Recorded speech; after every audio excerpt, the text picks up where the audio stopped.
get started with the panel. Sorry it took so long. Just like making sure audio works and not having a clicker, so I apologize if I have to drop mic, run back and forth to switch slides. But this panel, or seminar, so there's two of us, is going to be about how to stream cosplay on Twitch, or how to get started with that. Now there's a lot of information out there, so I'm going to try to get as much stuff, at least the meat of it, in there as I can, so bear with us. So, a little bit about me. My name is Jasmine, but online I go by Atom Bomb Body. I've been cosplaying for about a year and a half now, so I'm still pretty new, but I'm learning. And I've been on Twitch for about 6 months, but I hit affiliate after about a month or two. We'll get to it later, but partner is like the next step after. It's a bit more challenging to get to. But yeah, my goal is mostly, right now Twitch is being used mostly for video games, which is fine, but I want to get more creative people or more cosplay streamers into the action, just because it's fun to watch other people make things, and it's a good way to network yourself out onto other social medias. And it's also a great way to actually get tips or tricks in terms of doing something. It's like, how do I resolve this problem? Google sometimes can't find you that information, but sometimes Twitch can, so that's great about it.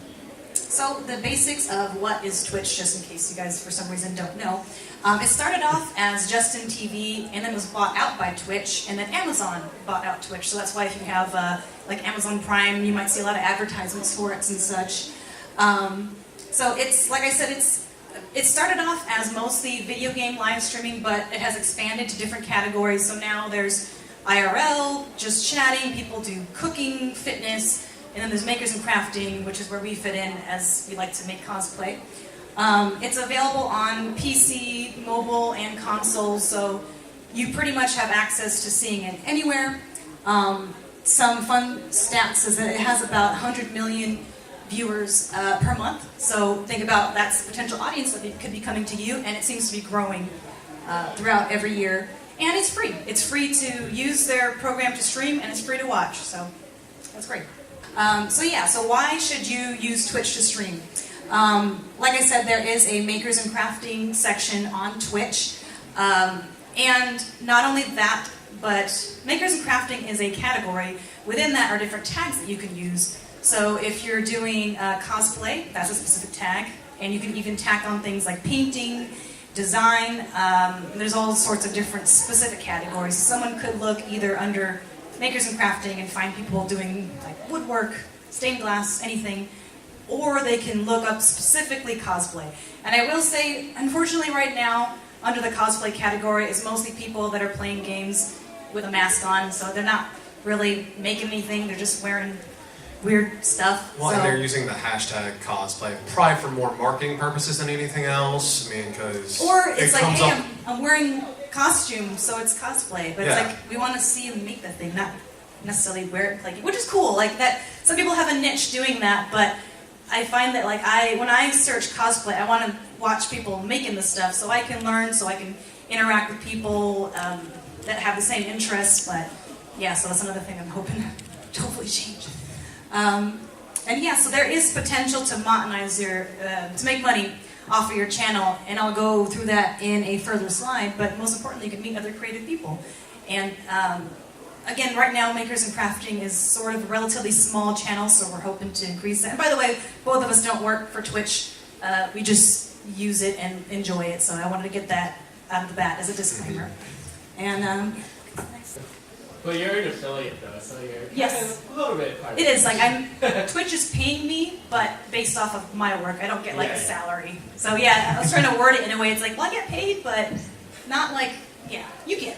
Well, and then there is some residual income as well. But I'm pretty sure that you're going to cover this because since Amazon did buy out Twitch, and if you do have an Amazon Prime account, you can go through and subscribe to one streamer for free. For a month, yes. Yeah, on a month-to-month basis. Yep. And they get some form of income from that. I don't know exactly how much it is, but... Well, I'll get to that soon. Yeah. That'll be in the money part. Money.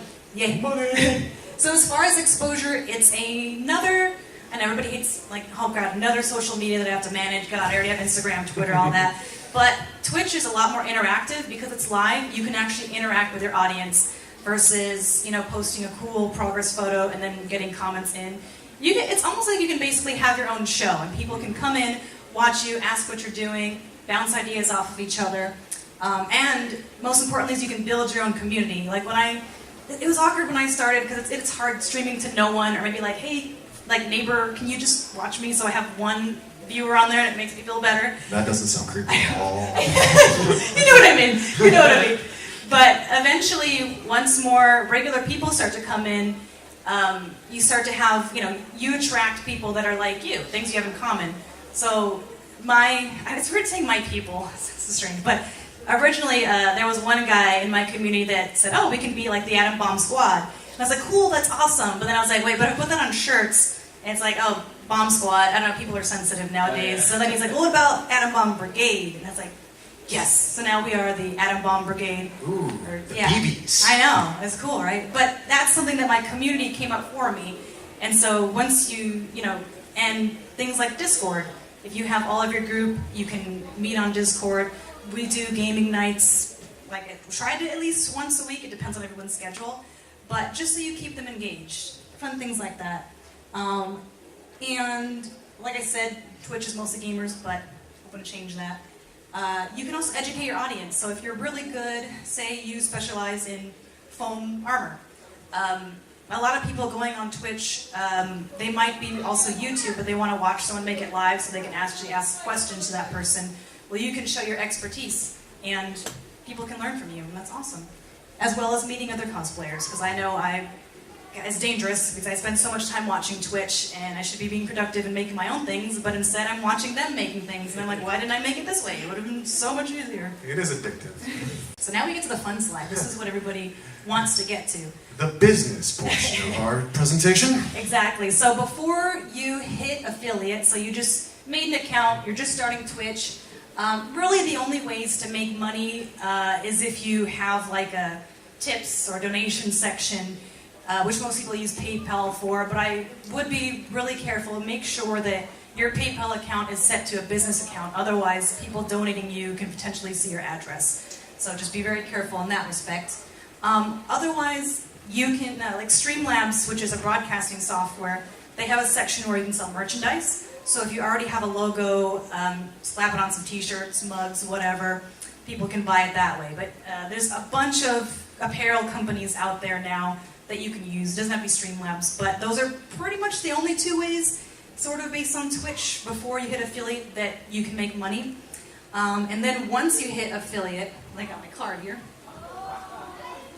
Once you hit affiliate, then things start to get fun and interesting. So people can actually subscribe to your channel, and it's not like a YouTube subscription where it's basically like a follow or a like. There's different tiers of subscriptions. So the first tier is your viewer will be spending $5. Second tier, I believe it's 15. Second tier is 15, I think. Second tier is 15. $14.99. There's like so much, I gotta make sure I write it down. First tier is $4.99, second tier is $9.99, and the third tier is $24.99.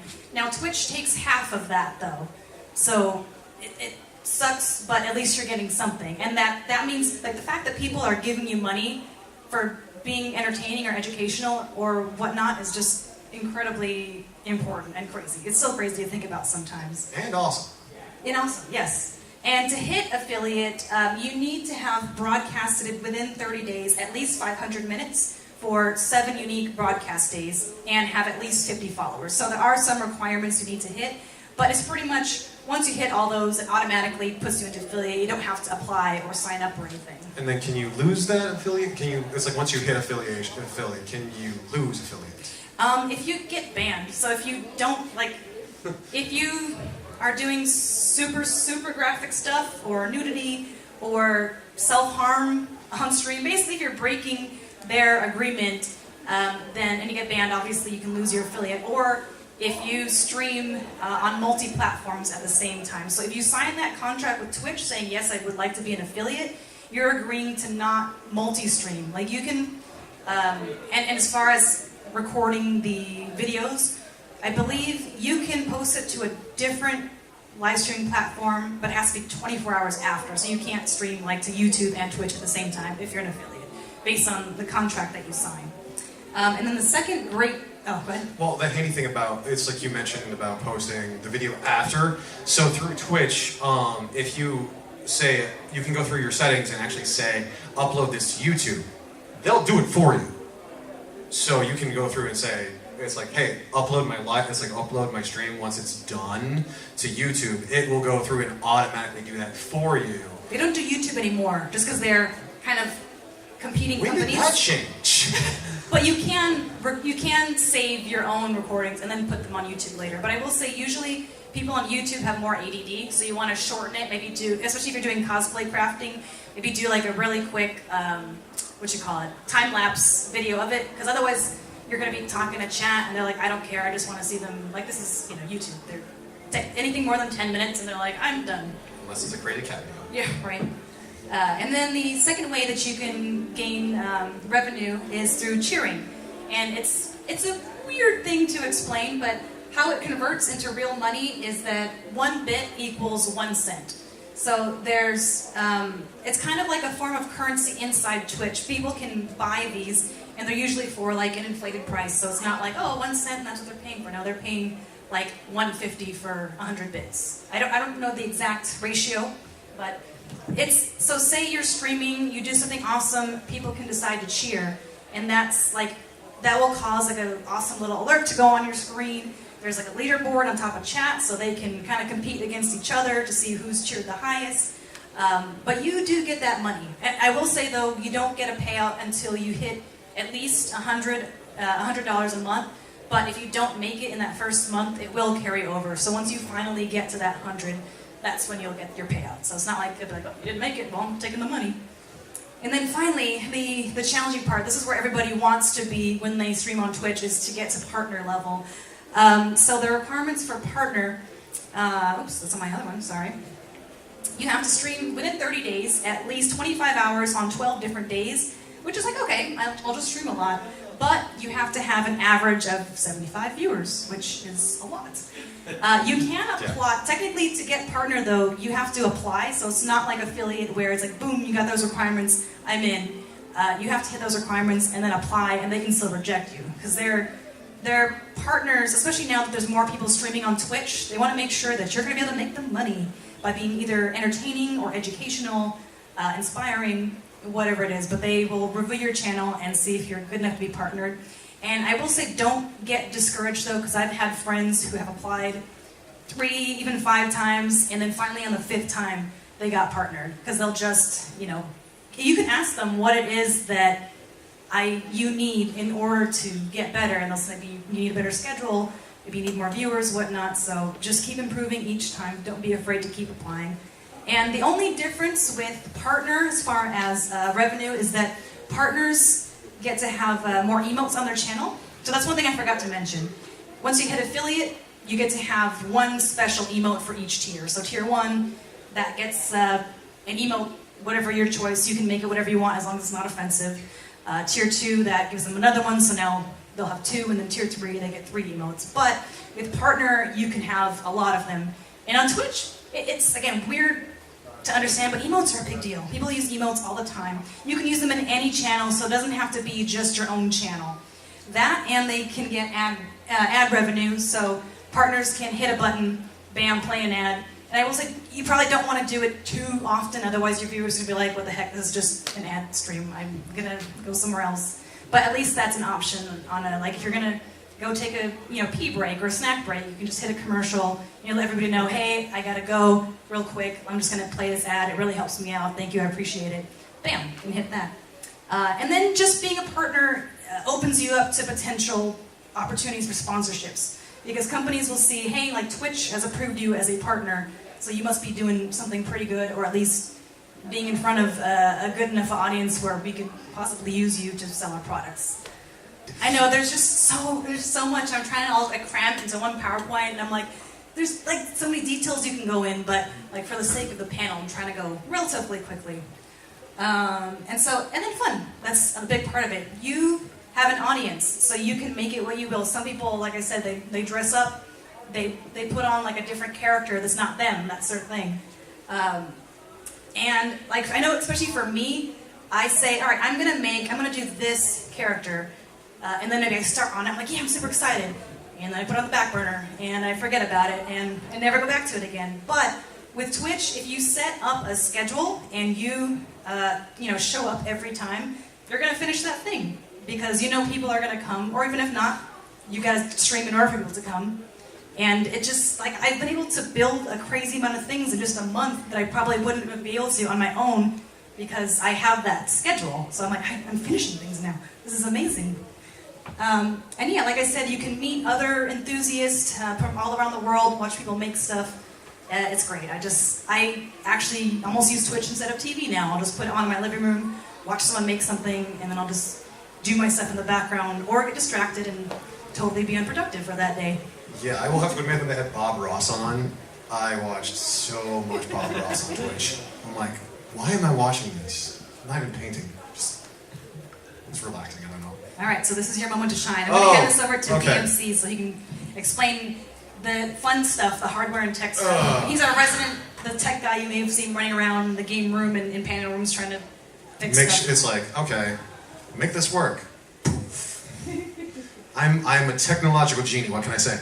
Like Adam Baum said, I am BMC. I'm also a novice cosplayer. I've been cosplaying for about a year and a half now, almost 2 years. It will be 2 years. Oh wait, no, it has been 2 years.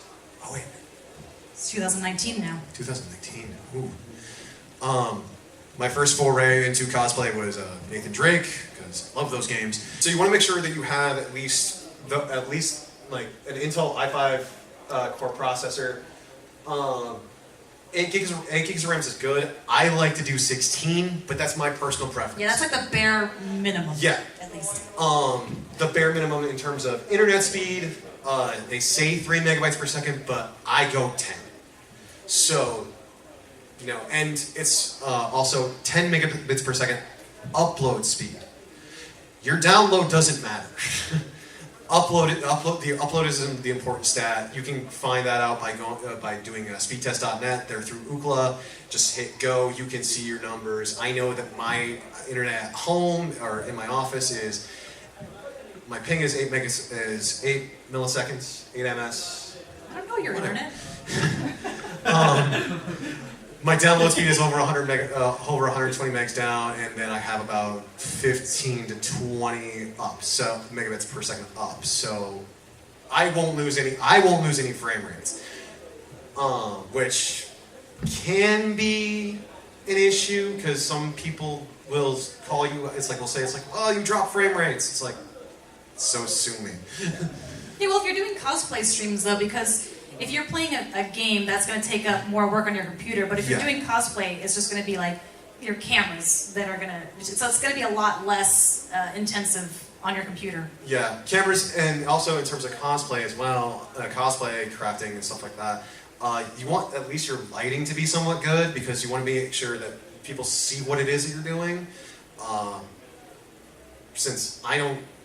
Do you use lights for your streams? I actually stream next to a window. I'm like, oh my gosh. But yes, sometimes I stream during the day, so I'm lucky enough to have natural light. But for people who stream at night, I am really cheap with it. I just go buy those Home Depot clamp lights, put them where people can't see them, so they don't know how cheap I am. And then usually I put like daylight bulbs in them, and then it's still too bright, so I just cover it with parchment paper and I clip it with chip clips. So it's super cheap because we want to spend all our money on the stuff we're making, not necessarily on the extra stuff that nobody's going to see. It's like, as long as it looks good, nobody has to know how much money I spent on the background stuff. Yeah. And also, if you're just starting out too, in terms of you want a decent webcam, of course. For starting out, you only have to have a webcam that does 720, because you don't get 1080 until... For affiliate, 720 is really the max you can go. So setting any higher than that might cause problems for people who are using mobile, because then you'll be kind of jittery. And kind of like mobile watching live stream is kind of not that great anyway, but people do it.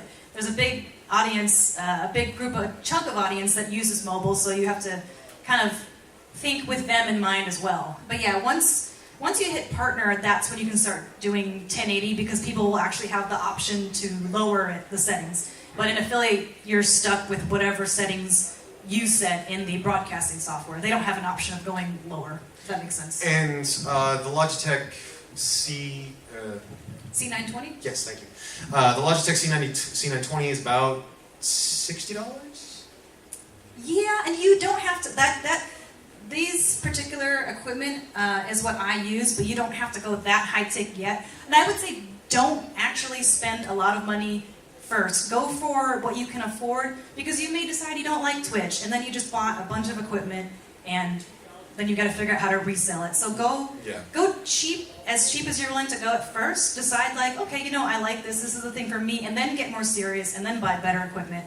But I just have this up there because that's what I use. And even the Blue Snowball is not that expensive. I think it's like $40. 40, 50. It's like somewhere around there. It's a good microphone. It's a great midline. Yeah. It's a midline microphone that has, like, I cannot find any qualms about it. I used to actually sing into it for voice lessons when I had to like teleconference between my vocal teacher. I have thus since upgraded to Blue Yeti. Blue is essentially almost the standard. Well, it's almost like the standard in terms of Twitch.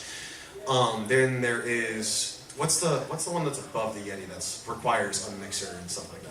Oh yeah, well that's if you're getting like really serious with it. There are, I forget the exact company, but regardless, Blue is a good, decent brand to start off with. Yeah. And there's even like the sound on its own is pretty good, but there are ways that you can enhance it just by software on your computer. So again, start off maybe with more affordable products before you dive deep in and buy the most expensive things, because I've seen so many people where they, went top of the line and then they just stopped streaming. I was like, what about that equipment though? They just spent like, $300 on. It becomes a great way to communicate with your raid team. Yeah. And then like the software portion. Now this comes down to personal preference. A lot of streamers will use OBS. To start out, use OBS. Learn it, love it, because one thing that's the most important thing, and it's this great 4-letter word, it's free. Costs you no money, it's zero investment, it's open source, so there are continuous improvements being made. Yes, OBS was when it first started, but now it's a whole lot better. If you want things to be a little bit easier, but it's going to cost you a little bit of money, XSplit would be a good way to go. And then, of course, Streamlabs. And Streamlabs offers a whole bunch of customization in terms of your stream. One of my favorite streamers to watch is Bajira, who that's where I get most of my ideas from. Anytime someone cheers him, it's a Super Saiyan power-up.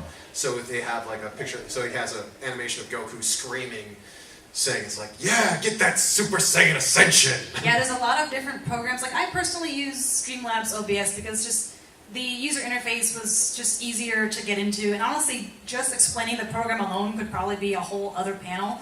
But the basic things that you want to be able to do with it are have alerts. So when someone follows, raids, hosts, donates, or cheers, you want them to feel validated somehow. They want to see, like, some kind of picture or image popped up that says, so-and-so has followed, or so-and-so has cheered. So they're like, yeah, I did that. I made something happen on their screen. Woo! So that's an important thing. Regardless of what program you use, people want to feel validated and like they're part of the stream, basically. And then going back to the webcams, I would start off with, well, you can start off with one, which would be like your hands cam, because that's what people are probably there to see, is you working on the thing. But eventually, you should look into getting two, because then you can have your hands cam, but then the body cam, or face cam, I guess you can call it, so people can see you looking and interacting with them, so it's not just hands all the time. But if you were only to start off with one camera, I would say you probably want to focus it on your work so people know what you're doing.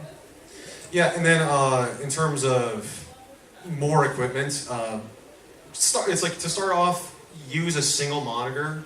I mean, I use a triple monitor display at home, but that's because I also do a lot of work in Photoshop, which is going to be your best friend.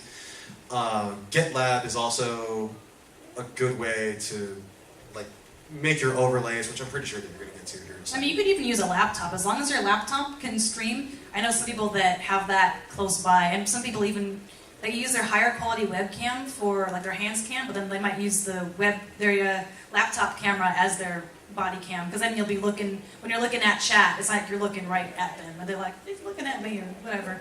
Yeah. So, I mean, in terms of technical tech requirements, there's a lot of stuff that's out there.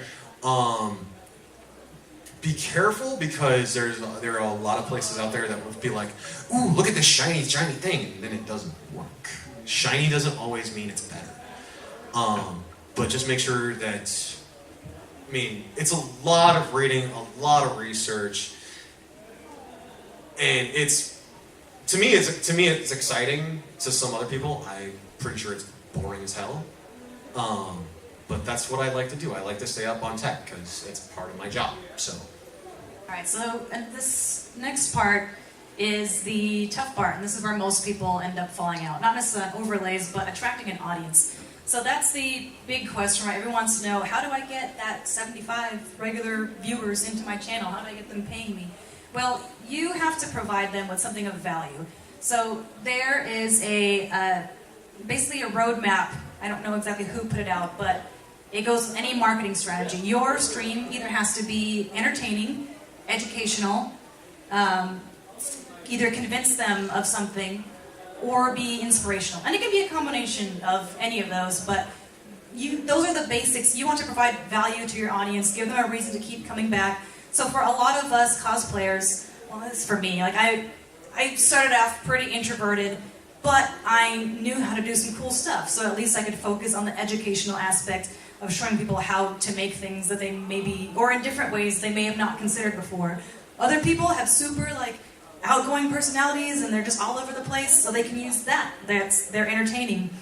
Some people, like stream coaches, they kind of do a mix of both. They're both inspirational because they inspire people to, continue streaming and educational. So there's like a gray area where you can go into both categories. But yes, important part, number one, get used to talking to yourself. It's hard. I mean, especially for me in the beginning, I wanted to make sure I blocked my viewer count because I know for sure it affected me when I'm like, there's like one person and I know who they are, so it doesn't matter. So I would just stop talking. But then you imagine people are coming in and out of your Twitch channel all the time, and if they see you just kind of sitting there being awkward, they'd be like, oh, I'll just go to one of the other millions of people's channels. That and set a schedule, because once people know that you exist and they like you, they want to be able to find you on a regular basis. Now that doesn't mean you can't change it, and I know it gets difficult sometimes with work, but just be transparent. Let your people, your community know that, hey, my schedule's gonna be Tuesday, Wednesday, Saturday, or Monday, Wednesday, Friday at this time. Be consistent, and then people will keep coming back. And yeah, advertise your channel on other social medias. I know a lot of people, they had a big YouTube base that they were able to bring over to Twitch, or big on Instagram or whatever. Make sure you cross-advertise, especially when it comes to YouTube, because it's on YouTube. YouTube has a live thing too, but you can't make as much. Yeah, the ad revenue is not that great. And also their analytics, their YouTube analytics kind of sort of sucks. Yeah, but you can use both platforms, so you can live stream on Twitch and then bring clips or highlights or whatever onto YouTube. And then people who maybe just browse YouTube can be like, oh, what's this Twitch thing? And then they'll follow you there, and then they might end up being your best friend or your biggest supporter. And then the important part, I have examples in the next slides, but have visually appealing overlays. So you can start off, some people start off bare bones and it's just, bam, camera, full screen, that's it. But eventually you want to move on, so I'll have to show you. It's hard to explain.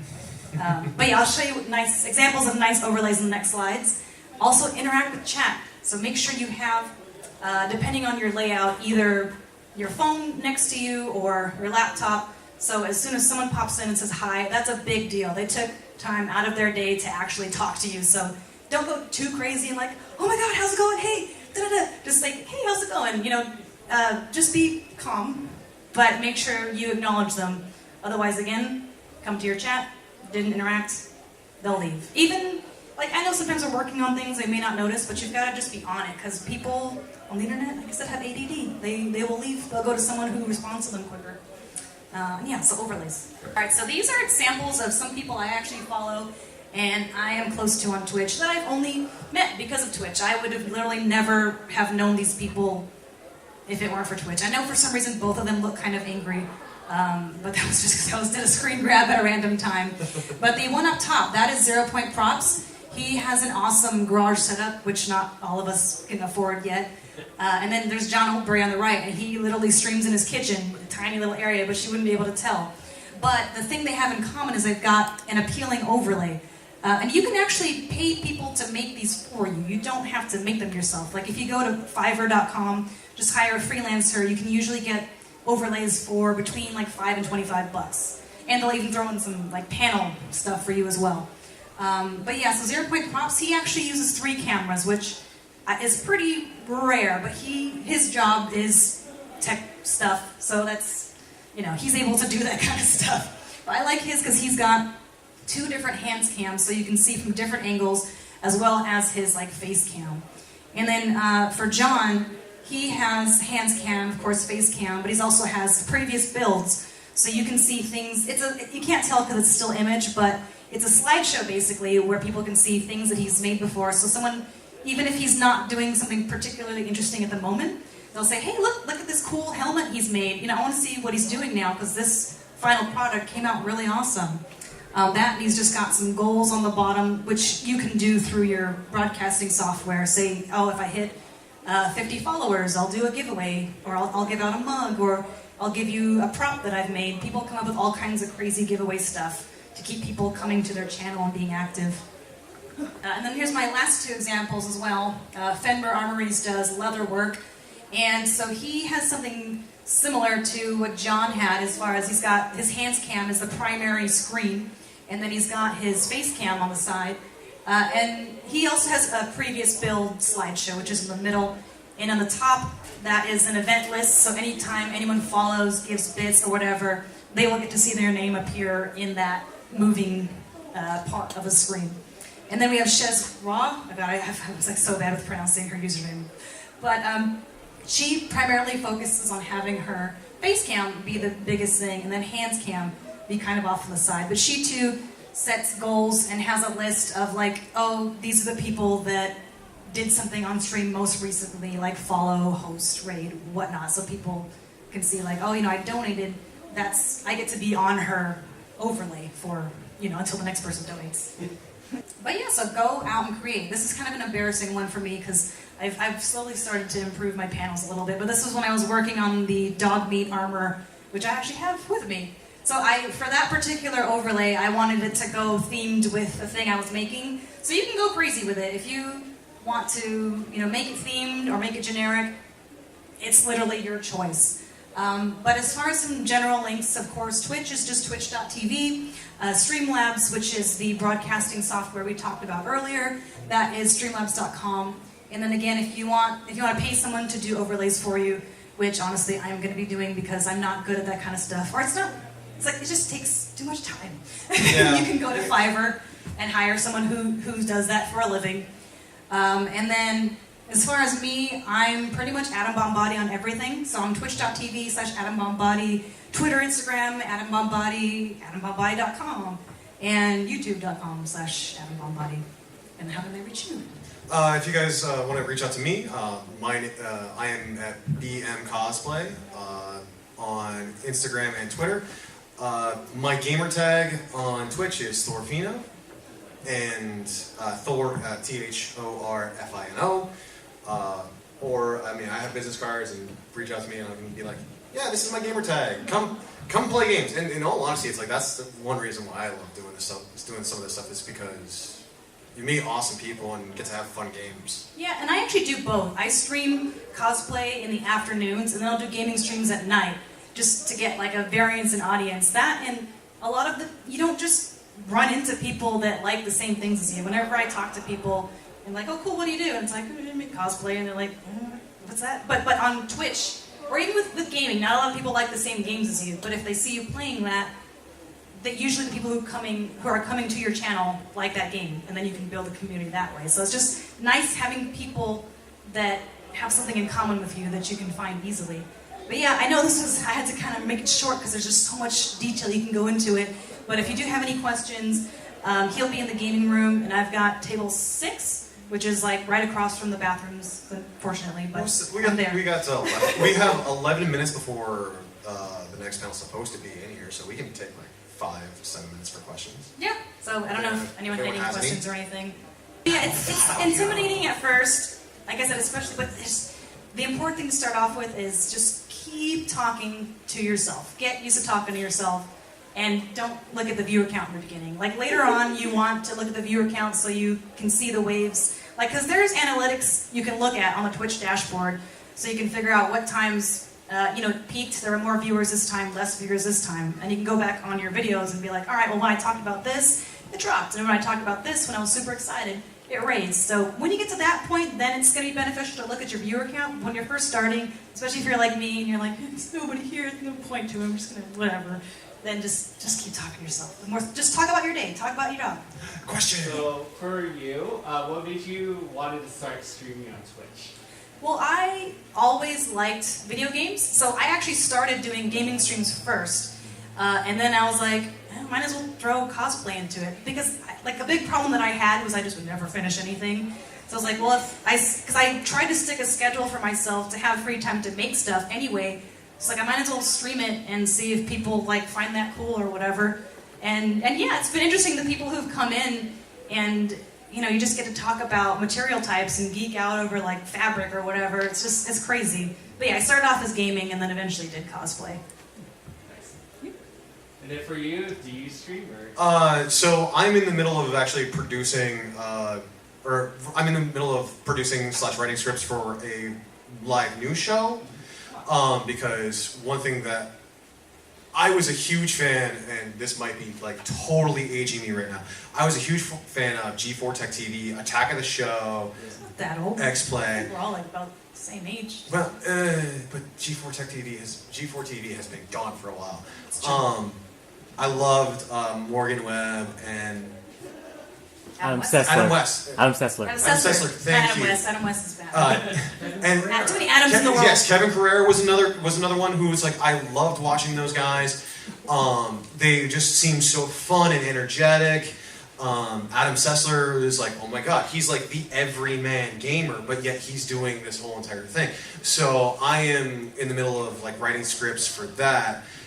The problem with doing that is that I have to basically be on my phone a lot because I have about 100 Google alerts come in every single day. So that in terms of keeping track of gaming news, and I'm not talking about just video games. I'm talking about everything. Like I have Dungeons and Dragons Google alerts, video games, tabletop RPG, Warhammer 40K. It's like, so I have a lot of information, and my brain can only handle so much.